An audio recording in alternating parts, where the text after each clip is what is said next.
Protesters in Slavyansk, one of the main focal points of resistance to Kiev, are preparing to face the crackdown.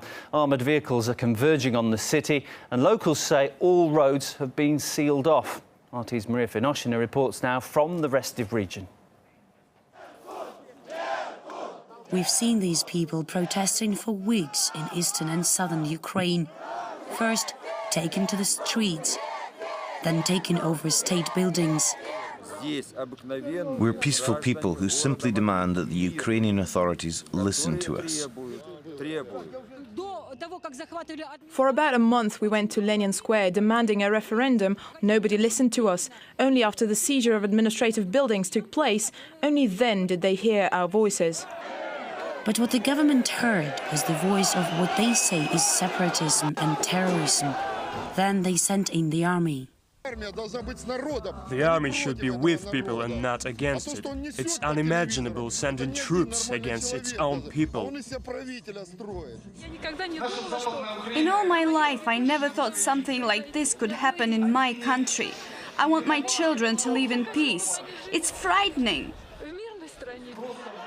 What outrages Kiev's interim government is the protesters' demand for greater autonomy and possibly independence from Ukraine. But people say they have their own reasons for finally taking a stand. We are against the illegitimate fascist government that come to power as a result of a coup. Activists in the East do not agree that the coup-appointed government represents the majority of the population. They feel that ultra-nationalists from other parts of the country helped put such people in power. Now key positions in the government, like the head of national security, are occupied by nationalists.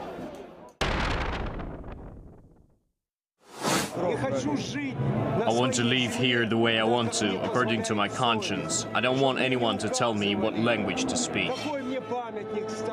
Following earlier threats from the government to deprive the Russian language of its official status as the country's second language, protesters feel their rights are being undermined. I want the referendum to take place all over Ukraine. I want the money we earn with our blood to stay here, so that we ourselves decide how to spend it. We've been silent for too long. We were busy working. We were feeding the rest of Ukraine instead of boosting our own economy. But now we've had enough. As the country's leading industrial and economic hub, people feel they should have a fair say when it comes to governing their own region.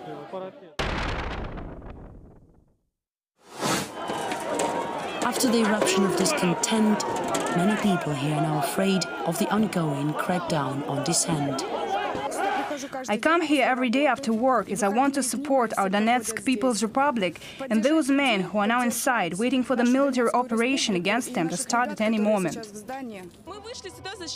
We came out here to defend our men. Because if Kiev sends troops here, we won't allow that to happen. We will stand up as a life shield, because we won't allow our Donetsk to be burned like they burned Maidan Square in Kiev.